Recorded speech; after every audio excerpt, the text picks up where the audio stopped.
high call series. అనేక విషయాల్ని రాసుకుని ఉంటారు పెద్దలు ఆత్మకథ. ఈయన కూడా పివి నరసింహారావు గారు కూడా తన గురించి తాను రాసుకున్నాడు. ఏం పేరు? ఇన్సైడర్. ఇన్సైడర్ అని ఇంగ్లీష్ లో రాసుకున్నాడు. దానికి తెలుగులోకి ఏం పేరు పెట్టారు?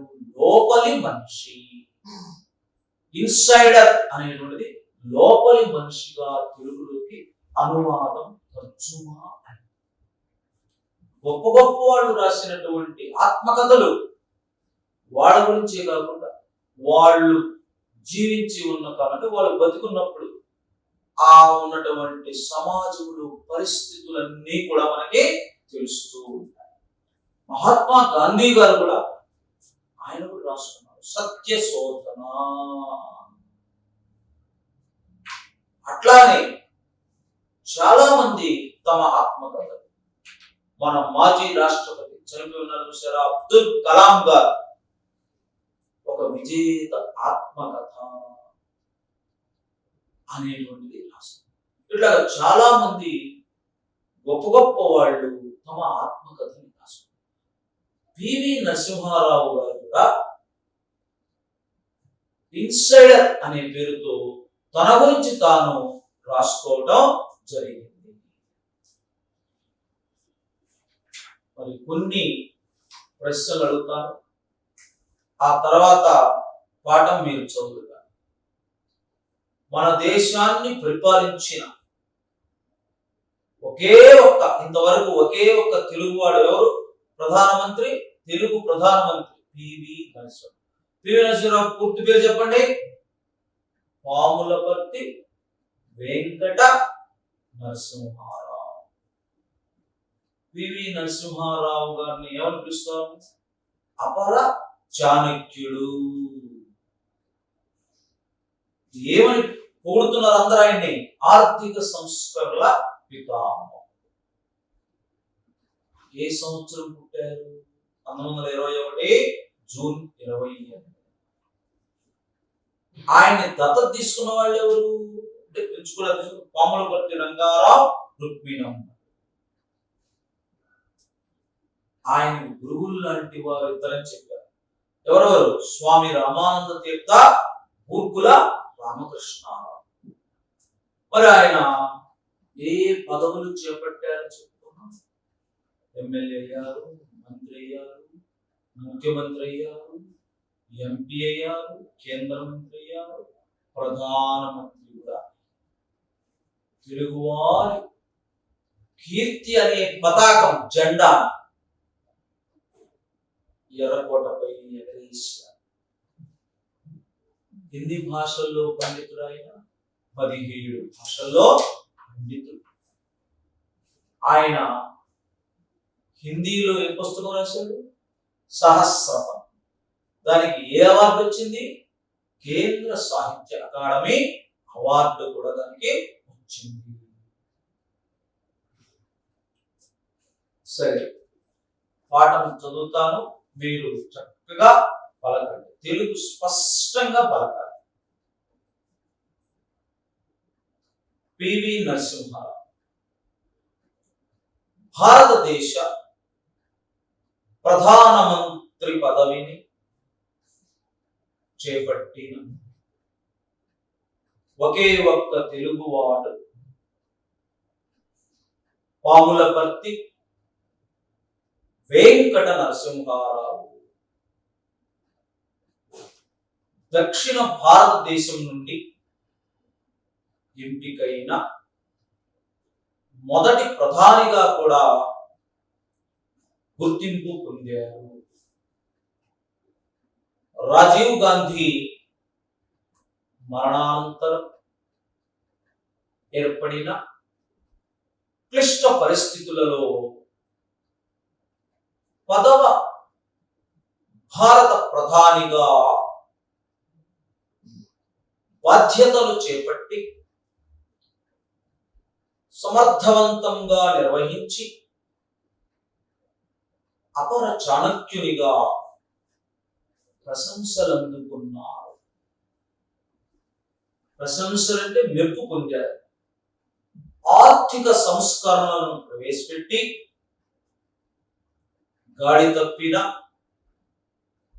భారత ఆర్థిక వ్యవస్థను చక్కదిద్దారు. ఆర్థిక సంస్కరణల పితామహునిగా కీర్తింపబడ్డారు.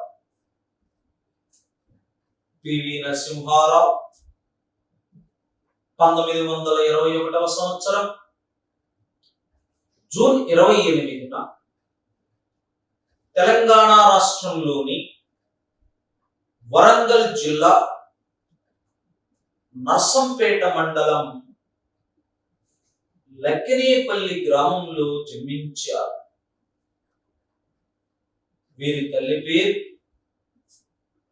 రుక్కనాబాయి, తండ్రి సీతారామారావు. కరీంనగర్ జిల్లా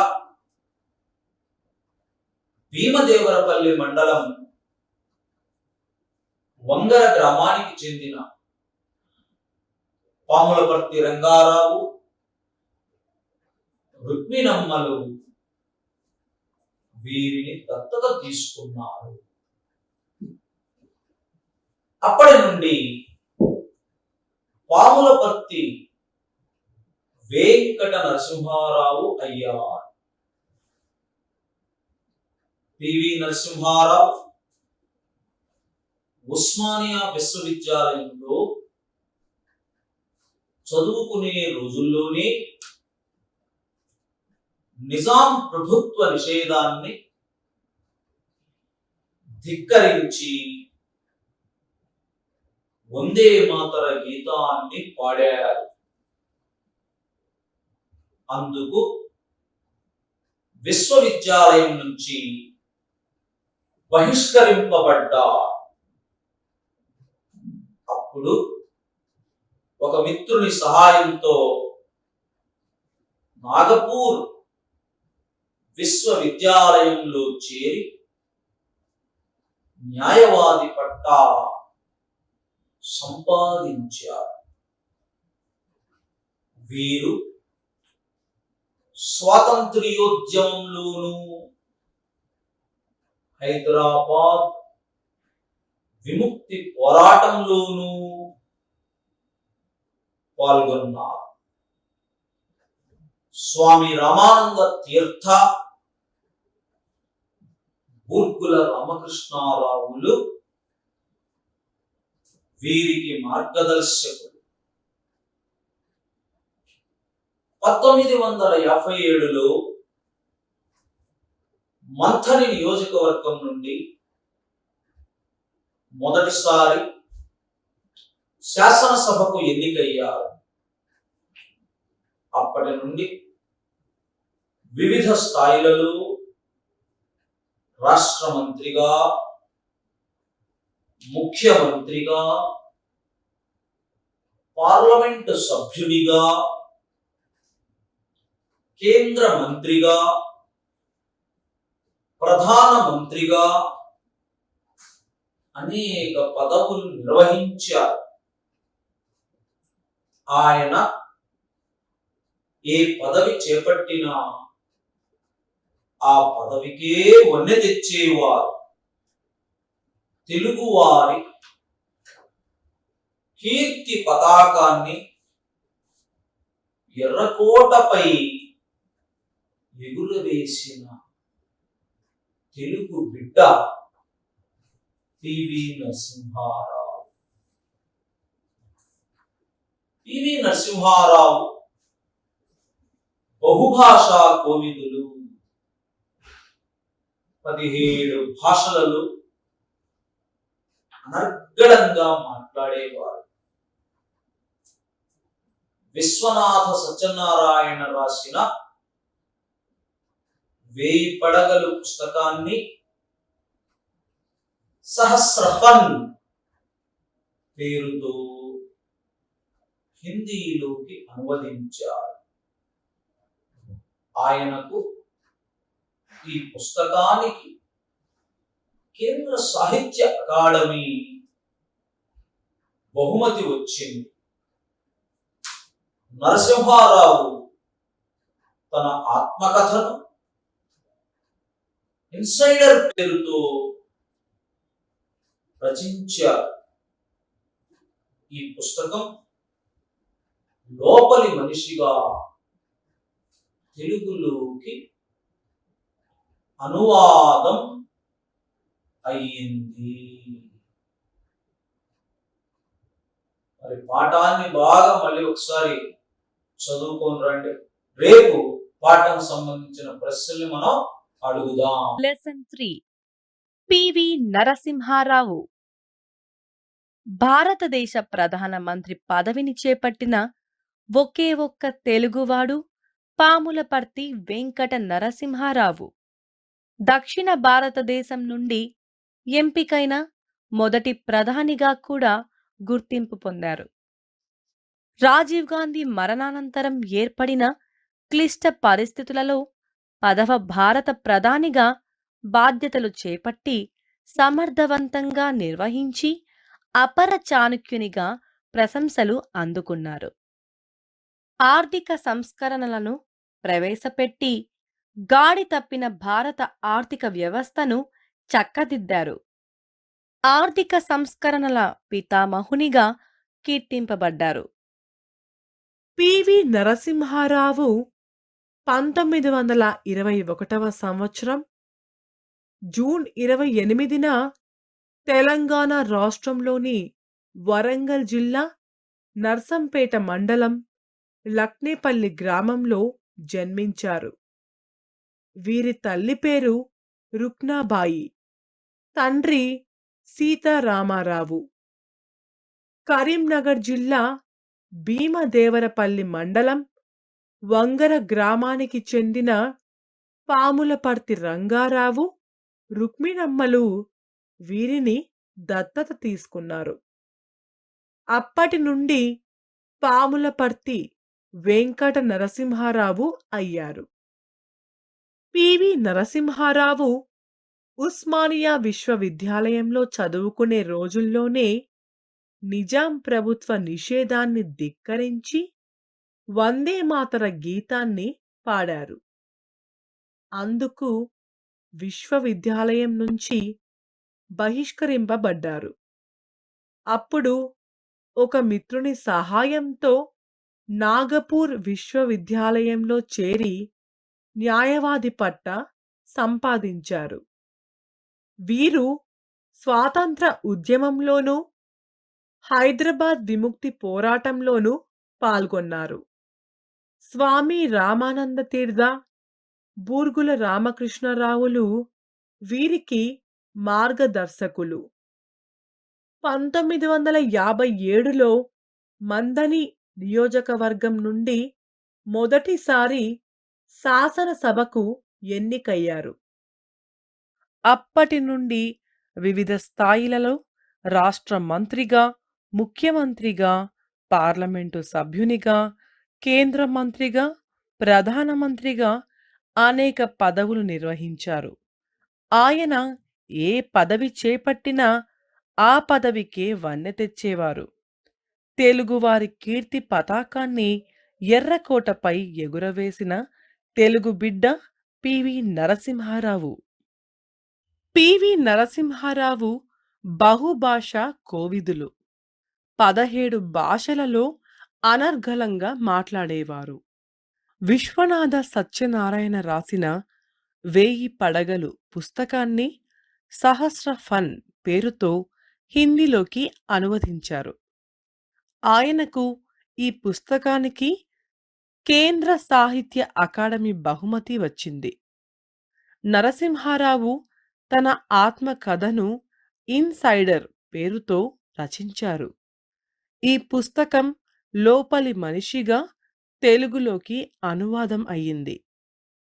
పివి నరసింహారావుకు 5 కుమార్తెలు, 3 కుమారులు. నిరాడంబర జీవితాన్ని గడిపి ఆయన 2004 డిసెంబర్ 23న కన్నుమూశారు. అభ్యాసంలో మనం వ్యాకరణం గురించి చెప్పుకుందాం. మనం రెండో పాఠంలో భాషా భాగాల్లో మొట్టమొదటైన నామవాచకం గురించి చెప్పుకున్నాం. అప్పుడు చెప్పాం, నామం అంటే పేరు.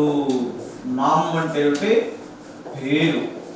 పేర్లను తెలిపే వాటిని నామవాచకం అంటాం. మనుషుల పేర్లు, రాజు, సీత, రవి, ఝాన్సీ. పక్షుల పేర్లు, కాకి, చిలుక, మైనా, పావురం. ఇట్లా జంతువుల పేర్లు, ఏనుగు, కుక్క, అట్లానే గేదె, జింక. ఇట్లా అట్లానే నగరాల పేర్లు, కొండల పేర్లు, అట్లానే పూల పేర్లు, పండ్ల పేర్లు. ఇట్లా పేర్లన్నీ నామవాచకాలు. మరి ఇక్కడ ఒక 5 వాక్యాలు ఇచ్చారు. ఈ 5 వాక్యాల్లో ఉన్న నామవాచకాలని గుర్తించి కింద గీత గీయండి. 1, శ్రీరాముడు అయోధ్యకు రాజు. ఇందులో ఏమన్నా చెప్పండి. శ్రీరాముడు పేరు కాబట్టి, అయోధ్య నగరం కాబట్టి, రాజు అంటే ఒక పాలకుడు కాబట్టి నామవాచకం. హిమాలయ పర్వతం ఎత్తైనది. ఇందులో నామవాచకం ఏంటి? హిమాలయ పర్వతం. అడవిలోని సింహం నగరంలోకి వచ్చింది. అడవి నామవాచకం, సింహం జంతువు కాబట్టి, నగరం ఒక నగరం. నగరాన్ని బడిలో బల్లలను, కుర్చీలను ఏర్పాటు చేసింది మానాన్ని. ఏమిటి నామవాచకాలు? బడి, బల్లలు, టేబుల్స్, కుర్చీ, నాన్న. ఇవన్నీ నామవాచకాలు. మా ఇంట్లో వేప, మామిడి, దానిమ్మ చెట్లు ఉన్నాయి. ఇల్లు, వేప, మామిడి, దానిమ్మ చెట్లు. ఇవన్నీ చెట్లు పేర్లు అన్నమాట. అయితే ఇప్పటిదాకా మనం నామవాచకం నేర్చుకున్నాం. మరి భాషా భాగాల్లో రెండవదైనటువంటి దాన్ని నేర్చుకుందాం. దాని పేరు తర్వాత చెప్పుకుందాం. ముందు చూడండి జాగ్రత్తగా. ఇక్కడ 3 వాక్యాలు ఇచ్చారు. రాఘవేంద్రరావు తెలుగు ఉపాధ్యాయుడు. ఆయనంటే పిల్లలకు చాలా ఇష్టం. ఆయన పాఠాలను చక్కగా చెప్తాడు.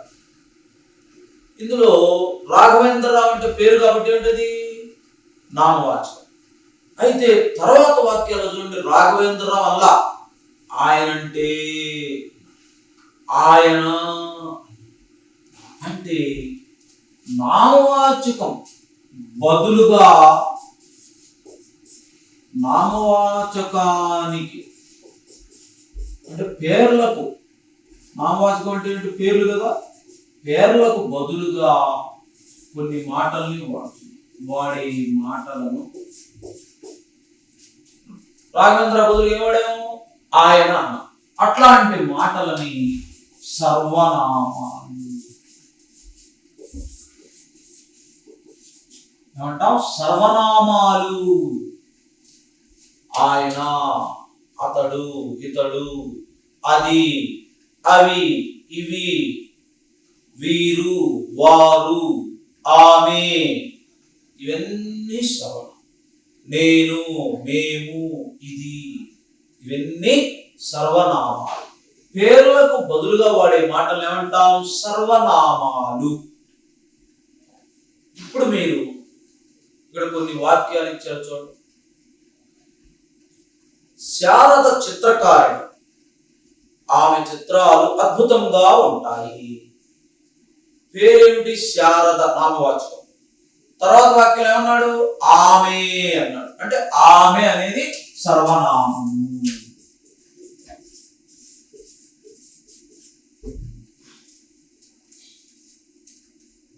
తర్వాత అడవిలో ఏనుగులు ఉంటాయి. అవి గుంపులు గుంపులుగా. ఏనుగులు నామవాచకం. నామవాచకం బదులుగా ఏమన్నాడు? అవి. అవి అనేది కూడా సర్వనామం. వాటి కింద అవి కిందకి.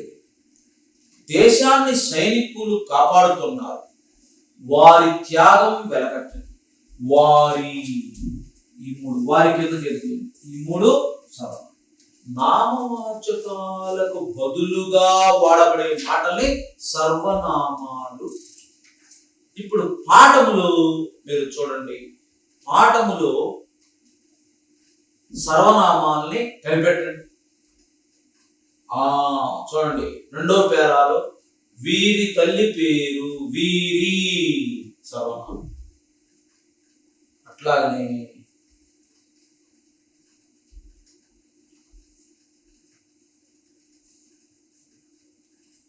నాలుగో పేరాలో చూడండి, ప్రధానమంత్రిగా అనేక పదవులు నిర్వహించారు. ఆయన, ఏ పదవి చేపట్టిన ఆయన సర్వనామం. అట్లానే చివరి పేరాలు మళ్ళీ ఆయన 2004 డిసెంబర్ 23న కన్ను మూశారు. ఆయన, అక్కడ ఆయన. పివి నరసింహారావు 2004 డిసెంబర్ 23న కన్ను మూశారు. తన ఆత్మకథ, తన, ఆయన, తన.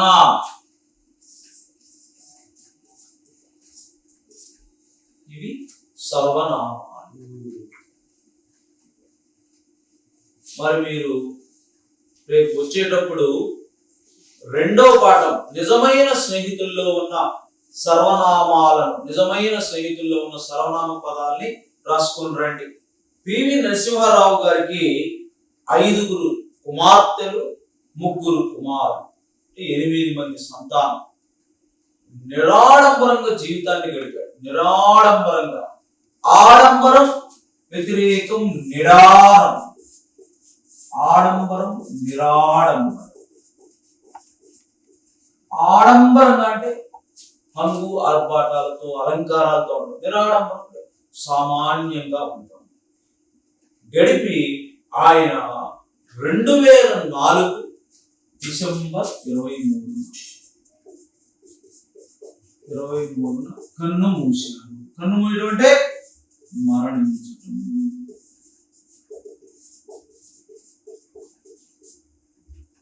మరణించుట. డిసెంబర్ 23, 2004న ఆయన కన్ను మూశారు, మరణించారు.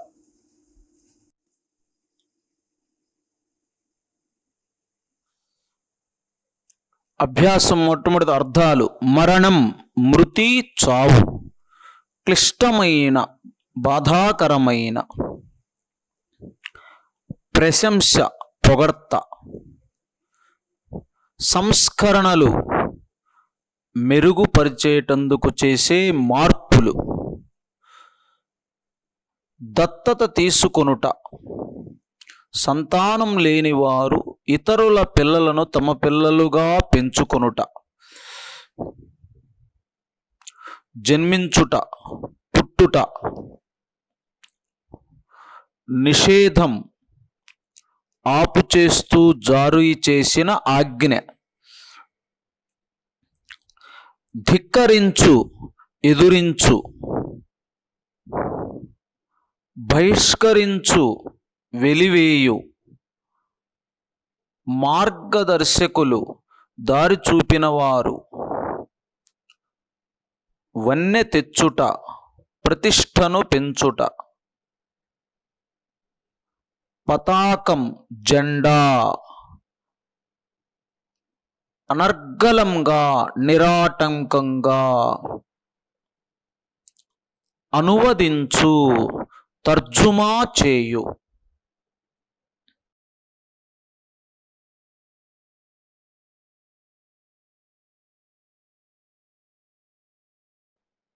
పదజాలంలో మొదటి ప్రశ్న, వ్యతిరేక పదాలు రాయండి.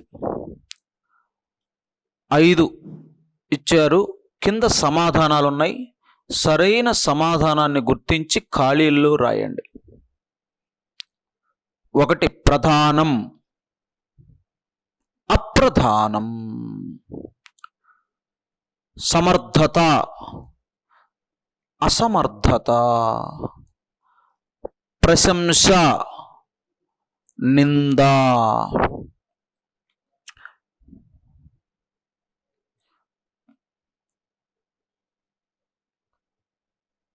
కీర్తి, అపకీర్తి. లోపల, బయట. ఒకసారి పరిశీలించండి, చూడండి, వ్యతిరేక పదాలను చదవండి.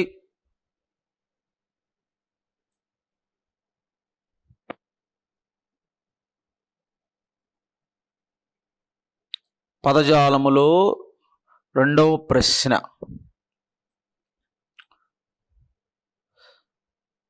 బహువచనాలు రాయండి. ఆ ప్రశ్న బహువచనాలు రాయండి. 4 ఇచ్చారు: మంత్రి, విద్యాలయం, పుస్తకం, పదవి. కింద సమాధానాలు ఉన్నాయి. సరైన సమాధానాన్ని ఖాళీల్లో ఉంచండి. మంత్రి, మంత్రులు. విద్యాలయం, విద్యాలయాలు. పుస్తకం, పుస్తకాలు. పదవి, పదవులు.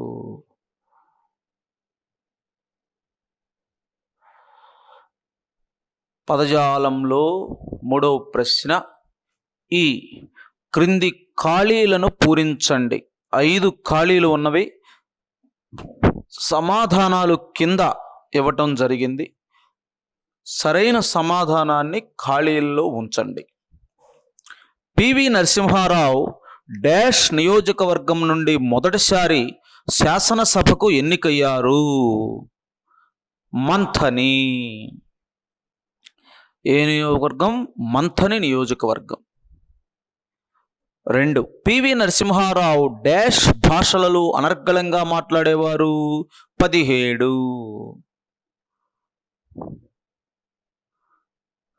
వేయి పడగలు పుస్తకాన్ని రాసిన వారు విశ్వనాథ సత్యనారాయణ. పివి నరసింహారావు తన ఆత్మకథను డాష్ పేరుతో రచించారు. ఇన్సైడర్. పివి నరసింహారావు డాష్ గ్రామంలో జన్మించారు. లక్కినేపల్లి.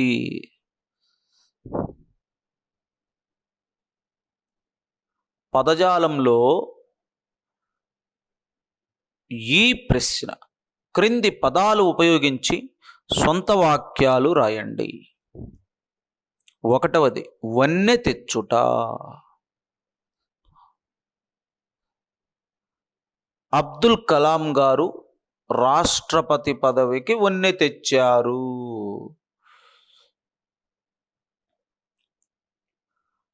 మార్గదర్శకులు. విద్యార్థులకు గురువులే మార్గదర్శకులు. క్లిష్ట పరిస్థితులు. క్లిష్ట పరిస్థితులలో ధైర్యంగా ఉండాలి. ధిక్కరించు. అధికారి మాటలను ధిక్కరించినందుకు జరిమానా విధించారు. ఒకసారి చదువుకోండి సొంత వాక్యాల్ని.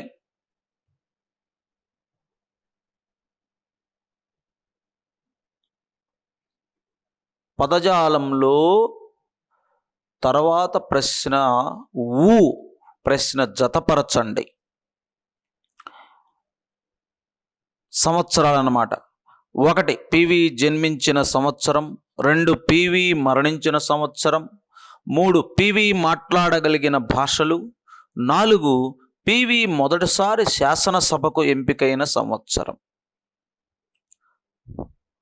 మొదటిది, పివి జన్మించిన సంవత్సరం 1921. మరి 2, పివి మరణించిన సంవత్సరం 2004. పివి మాట్లాడగలిగిన భాషలు 17. పివి మొదటిసారి శాసనసభకు ఎంపికైన సంవత్సరం 1957. తర్వాతి ప్రశ్న. ప్రశ్నావళిలో ఈ క్రింది ప్రశ్నలకు 1 లేక 2 వాక్యాలలో జవాబులు రాయండి. మొదటి ప్రశ్న, పివి నరసింహారావు ఎప్పుడు ఎక్కడ జన్మించారు? జవాబు, పివి నరసింహారావు 1921 సంవత్సరం జూన్ 28న తెలంగాణ రాష్ట్రంలోని వరంగల్ జిల్లా నర్సంపేట మండలం లక్కినేపల్లి గ్రామంలో జన్మించారు.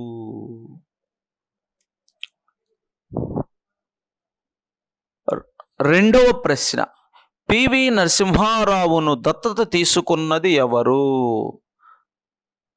జవాబు, పివి నరసింహారావును దత్తత తీసుకున్నది పాములపర్తి రంగారావు, రుక్మిణమ్మలు.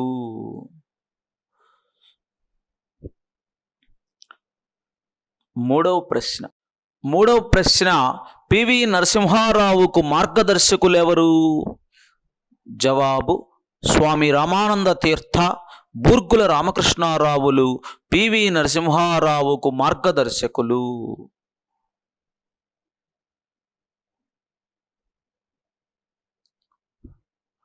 నాలుగవ ప్రశ్న, పివి నరసింహారావు ఏ ఉద్యమాలలో పాల్గొన్నారు? జవాబు, పివి నరసింహారావు స్వాతంత్ర్యోద్యమంలో, హైదరాబాద్ విముక్తి పోరాటంలో పాల్గొన్నారు.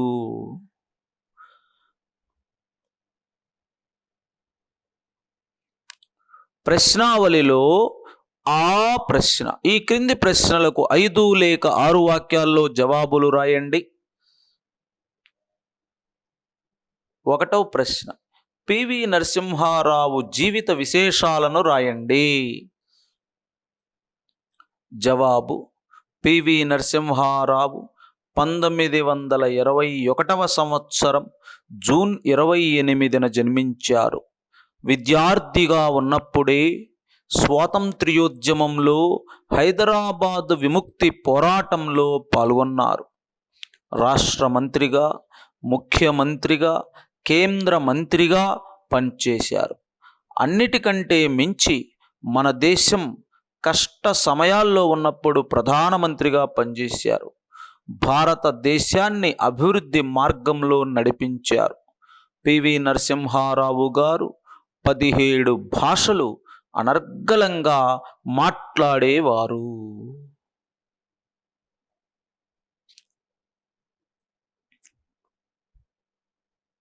రెండవ ప్రశ్న, తెలుగువారి కీర్తి పతాకాన్ని ఎర్రకోటపై ఎగురవేసిన తెలుగు బిడ్డ పివి, వివరించండి. సమాధానం, స్వాతంత్ర్యం వచ్చిన తర్వాత మన దేశానికి జవహర్లాల్ నెహ్రూ, లాల్ బహదూర్ శాస్త్రి, ఇందిరాగాంధీ, వాజ్పేయి, మన్మోహన్ సింగ్ వంటి వారు ప్రధానమంత్రులుగా పనిచేశారు. అయితే ప్రధానమంత్రులలో ఒకే ఒక్క తెలుగువాడుగా పివి నరసింహారావు తెలుగువారికి కీర్తినందించారు. అంతేకాకుండా కష్ట సమయాల్లో దేశాన్ని అభివృద్ధి పదంలో నడిపించి అపర మేధావిగా పివి ఖ్యాతి పొందారు. ఇది తెలుగువారందరికీ గర్వకారణం. ఆయన 17 భాషల్లో పండితుడు కావటం కూడా మనకు గర్వకారణమే.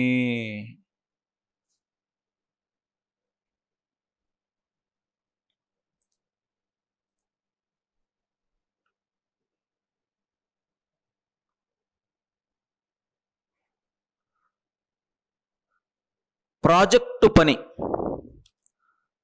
ఇప్పటి వరకు పనిచేసిన భారత ప్రధానుల వివరాలు సేకరించి పట్టికలో నమోదు చేయండి.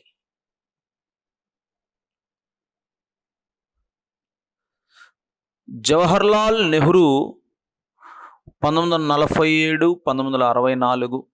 2 లాల్ బహదూర్ శాస్త్రి 1964, 1966.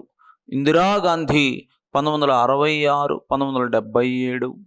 మొరార్జీ దేశాయ్ 1977, 1979. రాజీవ్ గాంధీ 1984, 1989. పివి నరసింహారావు 1991, 96. అటల్ బిహారీ వాజ్పేయి 1998, 2004.